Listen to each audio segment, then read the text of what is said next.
Bienvenue dans Sans compromis, le podcast qui explore l'art de la relation à soi et à l'autre, pour apprendre à grandir ensemble. tout en restant chacun soi-même.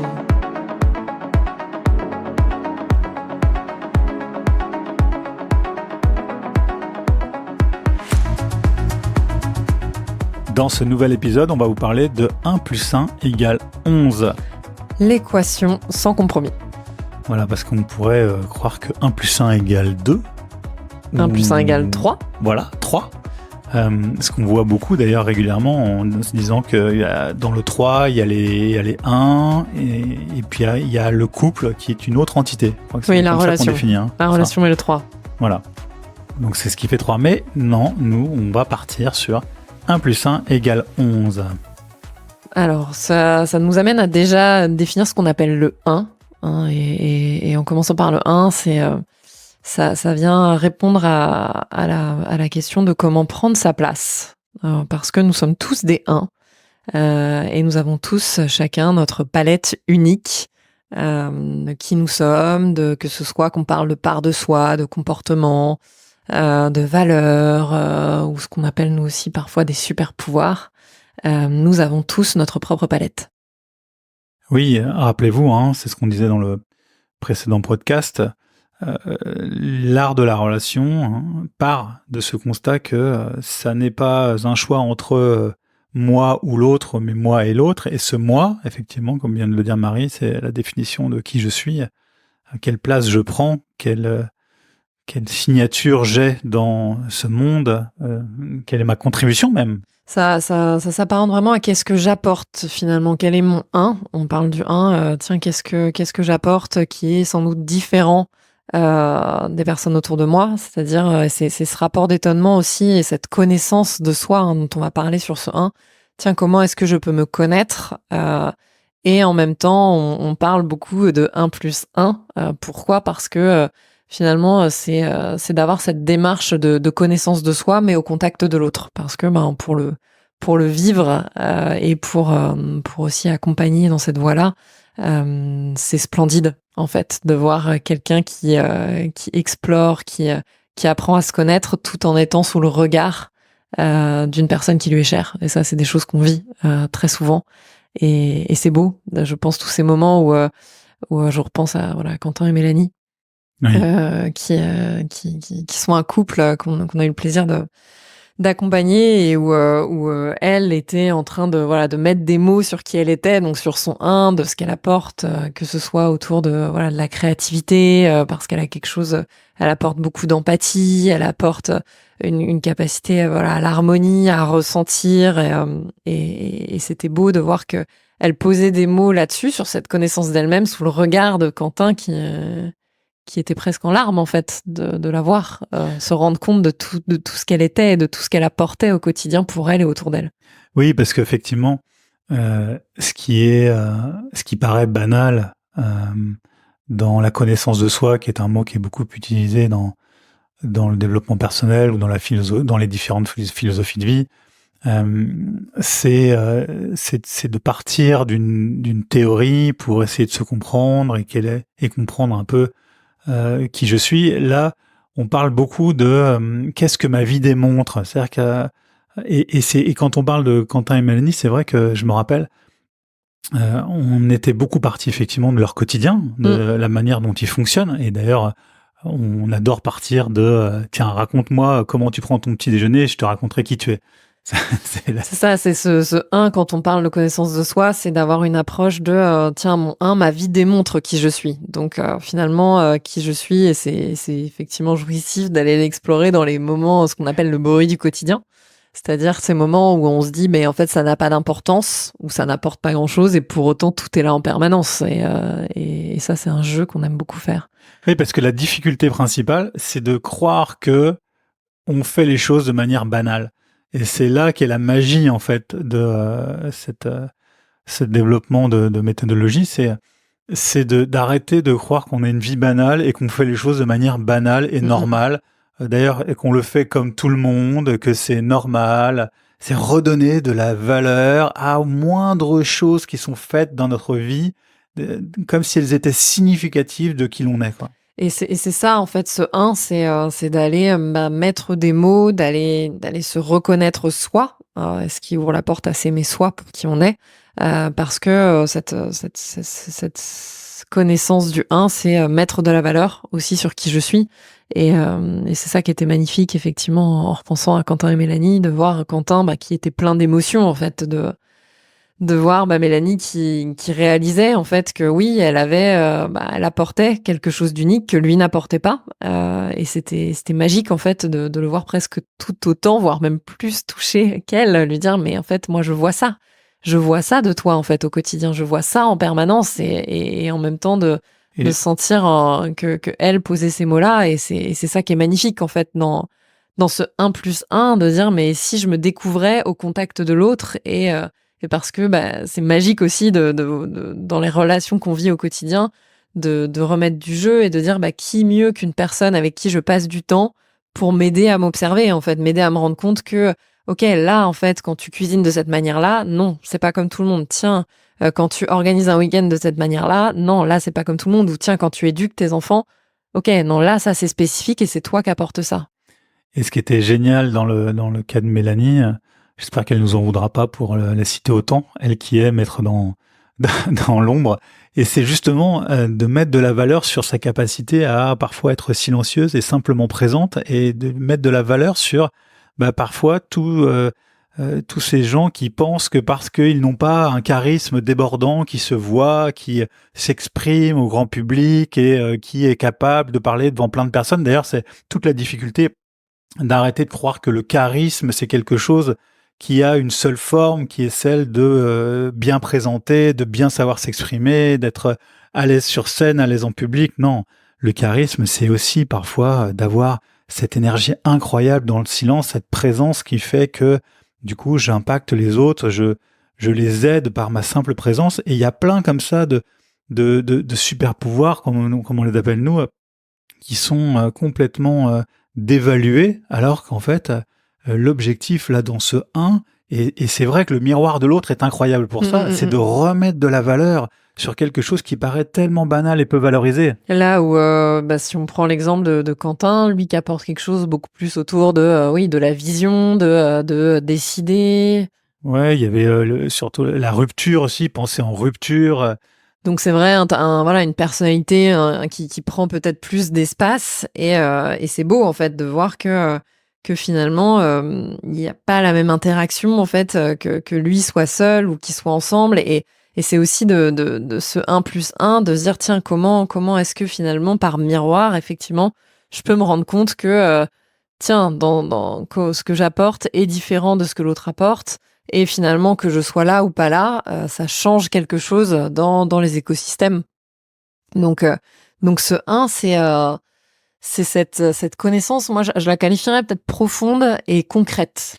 Oui, concrète, parce que du coup, elle amène une notion qu'on adore dans ce 1+1, dans cette phase du 1+1, c'est la certitude. Mmh, la certitude et ça, c'est aussi voilà, donc ça permet de sortir là, ah oui, un mythe qui tombe, c'est le mythe de la meilleure version de soi-même. Ah là là là là, elle est belle celle-là. Cette quête infinie, qui est, voilà, qui est une course effrénée et après c'est un parti pris et on le rappelle souvent en fait, que ce 1+1 = 11, c'est une grille de lecture et c'est Mmh. celle qu'on propose, parce que en fait, de notre côté, l'idée est de sortir de voilà, de cette quête, de la meilleure version de soi-même, mais d'en faire plutôt une quête de soi et à partir du principe que tout est déjà là, en fait et que, c'est une capacité à se reconnaître et à se voir soi-même, en fait, qui est à travailler plus qu'une fuite en avant de, «OK, mais je vais, développer, je sais pas, je vais être plus comme ci ou plus comme ça,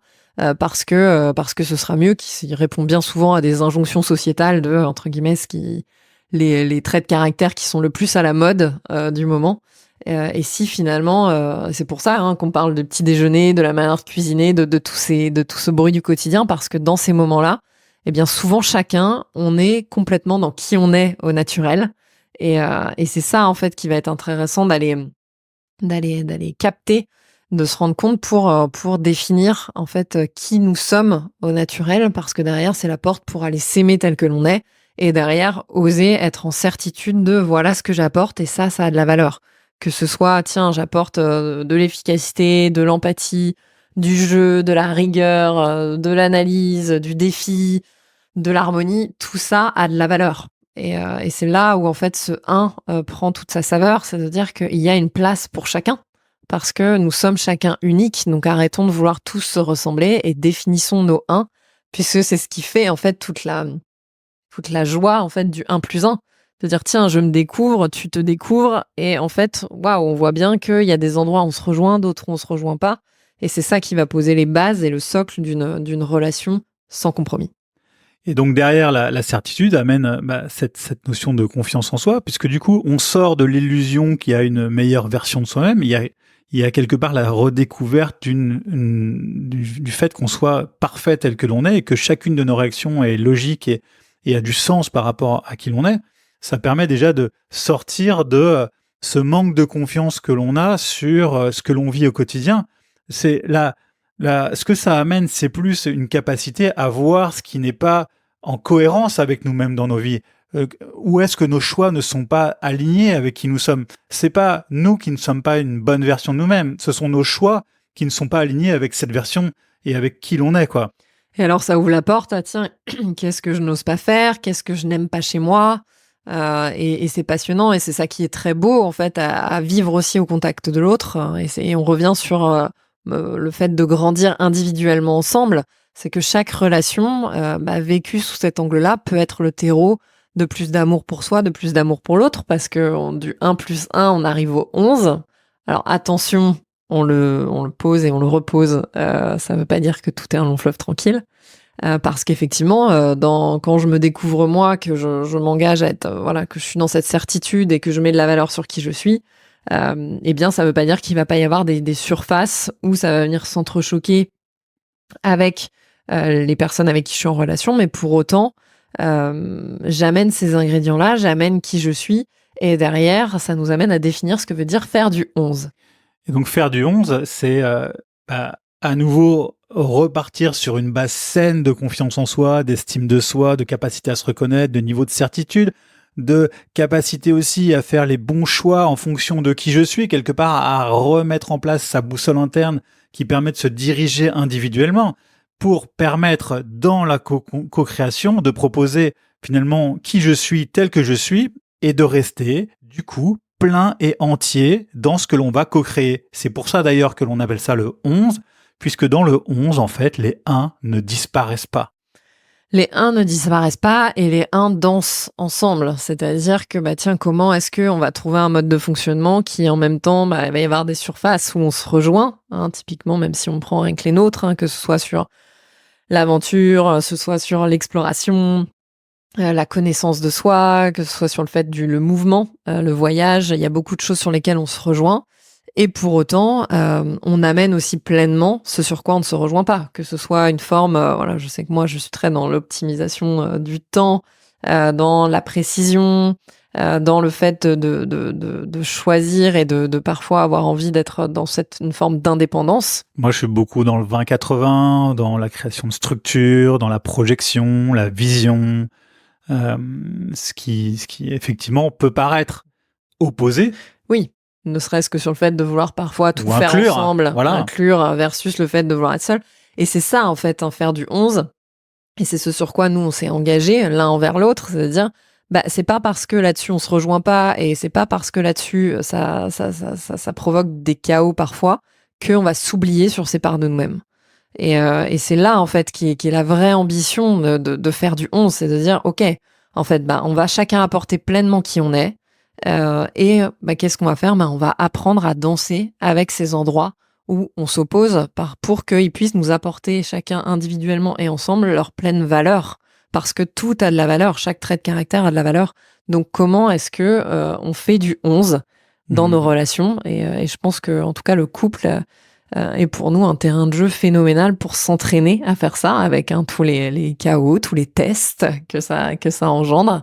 Et c'est pas, voilà, ce 1 plus 1 égale 11, c'est pas une recette du bonheur, c'est pas une recette de la réussite ou de joie et félicité tout le temps, mais c'est vraiment l'engagement dans une philosophie de vie où chacun, on va être vrai, plein et entier, on va être les garants de nos 1 et on va danser ensemble en 11 en intégrant finalement ces moments où c'est pas forcément toujours facile, mais on apprend, on grandit et tout ça, c'est beaucoup d'amour.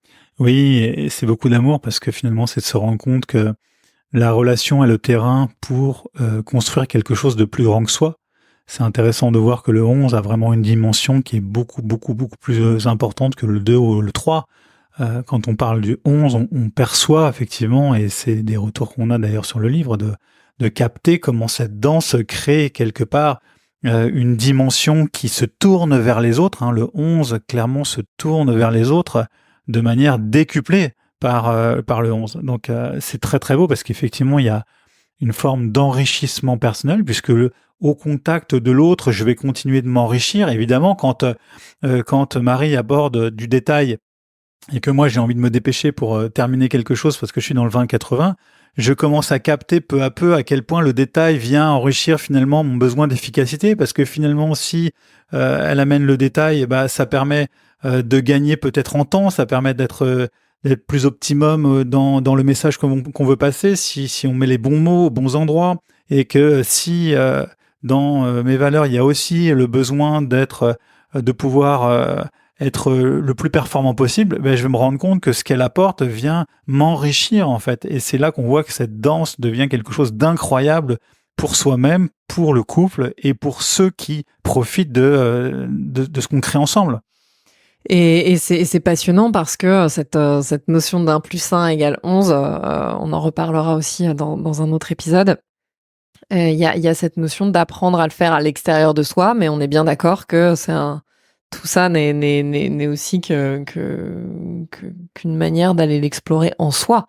C'est-à-dire que tiens, comment je fais pour co-créer, pour faire du lien à l'intérieur entre la part de moi qui a envie de s'amuser et celle qui a envie d'être rigoureuse. On arrive à tous ces moments où parfois on a l'impression d'être dans des paradoxes permanents. Non, mais je comprends pas en fait. Il y a un moment où j'adore être avec des gens et pourtant en fait parfois ça me saoule. Il y a des moments où je suis en mode tiens, là, j'ai vraiment envie de ralentir, de prendre soin. Et il y a des moments où, en fait, j'ai envie que ça bouge et que ce soit stimulant. Et c'est intéressant. On en reparlera, cette notion qu'on appelle fractal, de dire que tiens, finalement, et si j'apprenais à faire du 11 à l'intérieur de moi et en même temps à l'extérieur de moi. Et une fois de plus, on retrouve cette dimension. L'idée n'est pas de choisir ou de se dire il faut en avoir fait un, appris à le faire à l'intérieur avant de le faire à l'extérieur. Non, en fait, tout se nourrit. C'est-à-dire qu'au moment où, tiens, je m'explore, que j'apprends à faire du 11 entre toutes les parts de moi à l'intérieur, ça vient nourrir le fait d'apprendre à le faire dans mes relations autour de moi. Et inversement, finalement, ce que j'apprends à faire dans mes relations à l'extérieur, me permettent de nourrir, en fait, la relation avec moi-même. Donc, c'est faire du 11. C'est pour ça qu'on parle de philosophie de vie. C'est que c'est quelque chose, en fait, qui s'invite au travers de toutes nos relations, qu'elles soient intérieures ou extérieures.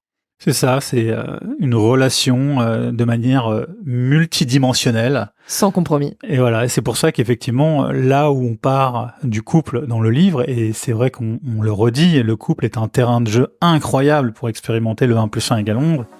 C'est une philosophie de vie qui amène à concevoir et à vivre, à expérimenter l'ensemble de ses relations, hein, que ce soit avec ses parents, avec ses enfants, avec ses amis, avec soi-même, dans la vie professionnelle, avec ses collègues, avec tous ceux qu'on croise en permanence, à créer quelque part une danse qui crée ce qu'on appelle, nous, de manière fractale, des engrenages de relations qui vont pour nous faire évoluer le monde, le faire grandir, et c'est ce qu'on va appeler justement grandir individuellement ensemble.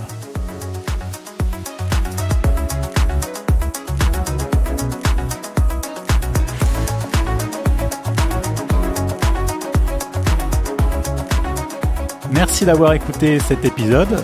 On vous souhaite qu'il éveille en vous l'envie de créer des relations qui vous inspirent. Avec vous-même et avec ceux qui vous entourent.